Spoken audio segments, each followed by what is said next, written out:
I'm first generation military. I was a senior in high school when September 11th happened. I had a huge patriotic streak. Well, originally, I didn't think I was going to stay in the military past 4 years. I wanted to do my 4 years and get out. Joining the Army, my AIT platoon sergeants, they were actually drill sergeants. And I told myself I'm never going to be one of these guys. You know, I'm going to be out in 4 years. I didn't really have a set path. I was kind of just cruising at that time. I was pounding out correspondence courses and then taking college courses. So I'm thinking, if all else fails, at least I'll have this to fall back on. Knowing what I do now, I mean, I guess I could have been thinking about things like that, but I was just thinking about what I was supposed to do at the time. And that was it. In my field, I felt that there was a lot of areas that lack attention. And as a soldier, you're standing and you're stomping on the ground and you're telling everybody this is what needs to happen, and you can't really affect anything. You can only move on marching orders. When that initial statement came from one of my lieutenants, was like, hey, you're the guy we're looking at.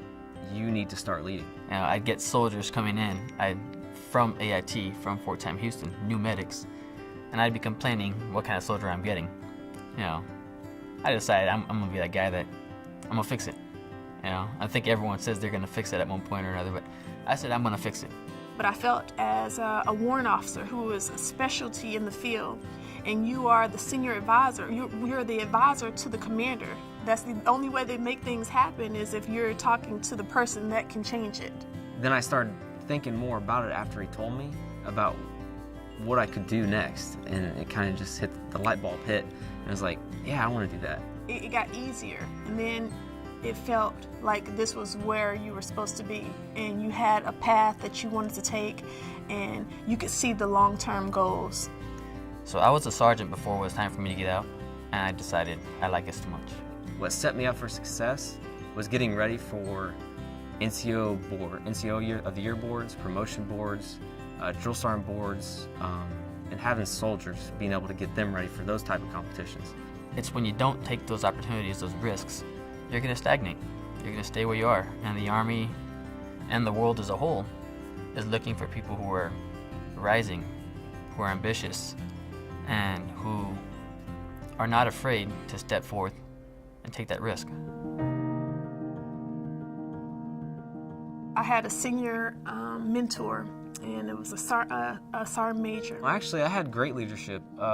I think that's who I modeled myself after, is a lot of my first initial leaders. I had a leader who told me, get your college education, go out and seek other opportunities outside of your career field. Try to diversify yourself. So I started the college because I knew that was gonna set me up for success. The TA is awesome. It's the best thing that the Army could ever do for the soldiers. So you get to go to school for free while you're in, and then once you get out, you still have your Montgomery GR Bill or your post 9/11 to continue your education. Everyone tells them, you gotta do that special duty assignment, you gotta go drill sergeant, you gotta go recruiter, or you gotta go AIT platoon sergeant.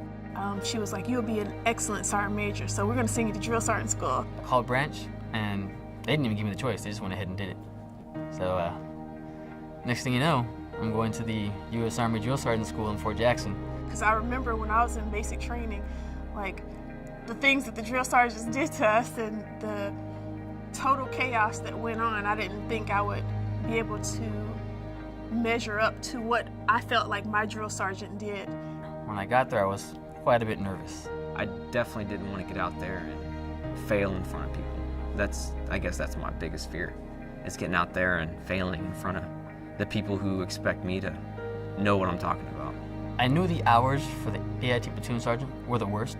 The emotional and physical toll it takes on your body, it's a lot. It takes a lot on your body. It's hard, but it's rewarding. The biggest thing, especially when I was going through this choice of different special duty assignments, was getting to mold the future of the Army. There's no better rewarding, more experienced position than being a drill sergeant in the United States Army. And when you become a warrant officer, you're not doing it to get ahead, you're doing it because it's something that you feel passionate about. Don't be afraid to take the opportunity. Whether that opportunity is drill sergeant, whether that opportunity is to go to airborne school, whether that opportunity is to become a UPL. If there is an opportunity, take the opportunity. If you just do 20 years and you're just skating by, you're not really doing yourself any justice. I think You need to be able to say you succeeded, but not only succeeded, you set yourself up for success. It is what you make it. So if you're putting in little effort, you get little results. So if you want to achieve big things, you have to put in more effort. The soldiers that want to skate by, just I wish they could get that look of what their life might look like if they did push the limits a little bit more, and how it could be different for them. They might love the Army like I do. I'm Sergeant First Class Samuel Enriquez. I'm Chief Warrant Officer 2, Katira Mosley. I am Sergeant First Class Jacob Miller. And it all started as an AIT platoon sergeant. As a warrant officer. As a drill sergeant.